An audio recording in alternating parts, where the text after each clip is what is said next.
রাম রাম বন্ধুরা, নমস্কার। আশা করছি তোমরা সবাই খুব ভালো আছো। বন্ধুরা, অলরেডি তোমরা জেনে গেছো আরপিএফ নতুন ভর্তি 2024 তোমাদের জারি হয়ে গেছে। এইখানে তোমাদের আরপিএফ কনস্টেবলের ক্ষেত্রে ভ্যাকেন্সি আছে কিন্তু 2000 এবং এসআইয়ের ক্ষেত্রে 250, মানে গ্র্যান্ড টোটাল তোমাদের ভ্যাকেন্সি 2250। আর এই ভ্যাকেন্সিটা তোমাদের কাছে অনেকের কম মনে হতে পারে, কিন্তু আমি তোমাদেরকে আগের ভিডিওতে বলেছিলাম এই ভ্যাকেন্সিটা তোমাদের পরবর্তী সময় বাড়তে চলেছে।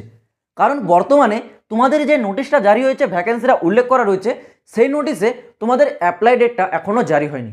পরবর্তী তোমাদের আবার একটি নোটিশ জারি হবে, যেখানে তোমাদের অ্যাপ্লাই ডেট জারি হবে। সেই নোটিশেই তোমাদের ফাইনাল ভ্যাকেন্সিটা উল্লেখ করা হবে, যেটা তোমাদের কমসে কম 7 থেকে 8 হাজারের কাছাকাছি তোমরা আরপিএফে ভ্যাকেন্সি পেয়ে যাবে। তো তোমরা এই অনেক কম ভ্যাকেন্সি ভেবে তোমরা অনেকে প্রস্তুতি নিচ্ছ না, এতে তোমাদেরই ক্ষতি।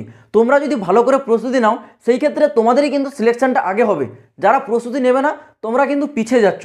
আর তোমরা যদি আরপিএফ কনস্টেবল এক্সামিনেশন 2024-এর প্রস্তুতি নিতে চাও, তাহলে তোমাদের জন্য সেরা বইটি হতে চলেছে চাকসু পাবলিকেশনের।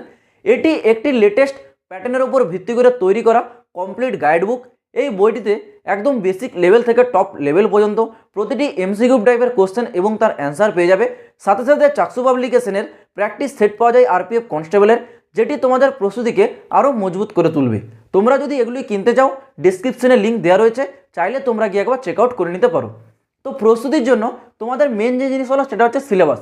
সিলেবাস সম্বন্ধে তোমাদের অনেকের ধারণা নেই। আরপিএফ কনস্টেবল অ্যান্ড এসআই এই দুটি পোস্টের ক্ষেত্রে সিলেবাস কিন্তু একটাই থাকে, একই রকম সিলেবাস। এসআইয়ের যা সিলেবাস আর কনস্টেবলের যা সিলেবাস, সেটা দুটোই একই রকম হয়, শুধুমাত্র প্যাটার্নটা চেঞ্জ হয়। প্যাটার্ন মানে কি, তোমাদের যে লেভেল, আরপিএফ কনস্টেবল জানো 10 পাস যোগ্যতাতে তোমরা অ্যাপ্লাই করতে পারছো, অর্থাৎ এটা তোমাদের 10th লেভেলের ভ্যাকেন্সি। কিন্তু এসআই এটা তোমাদের গ্র্যাজুয়েট পাস ভ্যাকেন্সি, মানে তোমরা যদি গ্র্যাজুয়েট পাস হও তাহলে তোমরা অ্যাপ্লাই করতে পারবে। সিলেবাসটাও ঠিক সেম। তোমরা যারা কনস্টেবলে অ্যাপ্লাই করবে, সিলেবাস সেম থাকছে, কিন্তু তোমাদের সেই সিলেবাসটা থাকবে 10th লেভেলের। আর যারা তোমরা এসআই অ্যাপ্লাই করছো, তোমাদেরও সেম সিলেবাস থাকবে, কিন্তু সেটা থাকবে তোমাদের গ্র্যাজুয়েশন লেভেল। তো তোমাদের এখানে সিলেবাসে কোনখান থেকে কী কোশ্চেন আসবে একটু দেখে নাও। প্রথমত জেনারেল অ্যাওয়ারনেস।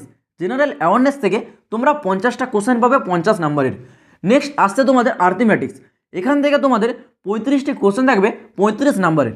তারপর তোমাদের জেনারেল ইন্টেলিজেন্স অ্যান্ড রিজনিং। এখান থেকে তোমাদের 35টা কোশ্চেন থাকছে 35 নাম্বারের।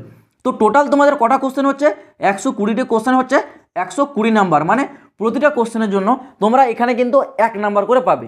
কিন্তু একটা জিনিস তোমরা মাথায় রাখবে, এখানে তোমাদের নেগেটিভ মার্কিং আছে। এই নেগেটিভ মার্কিংটা তোমরা দেখতে পাচ্ছ 1/3। 1/3 কিন্তু তোমাদের নেগেটিভ মার্কিং আছে, মানে তোমরা যদি 3টা কোশ্চেনের ভুল উত্তর দাও, তোমাদের 1 নাম্বার করে কেটে নেওয়া হবে। তো এই জিনিসটা তোমরা মাথায় রেখে খুব ভালোভাবে প্রস্তুতি নাও, এবং যখন তোমরা অ্যান্সার দেবে এটা তোমরা মাথায় রাখবে 1/3 কিন্তু এখানে নেগেটিভ মার্কিং আছে। তো আশা করছি আরপিএফের কনস্টেবল অ্যান্ড এসআই সিলেবাসটা আমি তোমাদেরকে ডিটেলসে বোঝাতে বললাম। এই বিষয়ে যদি তোমাদের কোনো কিছু জানার থাকে, কমেন্ট বক্স খোলা রয়েছে, তোমরা কমেন্টে কমেন্ট করে জানাবে। কিন্তু তোমাদের উদ্দেশ্যে আমি একটাই কথা বলবো, তোমরা এই কম ভ্যাকেন্সি ভেবে এটাকে ধরে বসে থাকো না। ভ্যাকেন্সি তোমাদের পরবর্তী সময় বাড়বে, আমি তোমাদেরকে অবশ্যই আপডেট দিয়ে দেবো। তোমরা কেবলমাত্র এর সিলেবাস অনুসারে এখন খুব মন দিয়ে ভালো করে প্রস্তুতি নাও, কারণ আরপিএফে কনস্টেবলে এবং এসআই দুটি পোস্টের ক্ষেত্রেই কম্পিটিশন লেভেল অনেক হাই যায় এবং কাট অফও কিন্তু অনেক হাই যায়। এই নিয়ে তোমাদেরকে আমি পরবর্তী একটা ভিডিওর মাধ্যমে আলোচনা করে দেবো কাট অফ কী যায়। তো সেটা জানতে হলে চ্যানেলটাকে অবশ্যই তোমরা সাবস্ক্রাইব করে রাখো। তো চলো বন্ধুরা, দেখা হচ্ছে আবার পরের ভিডিওতে নতুন কোনো আপডেটের সাথে। জয় হিন্দ, বন্দে মাতরম।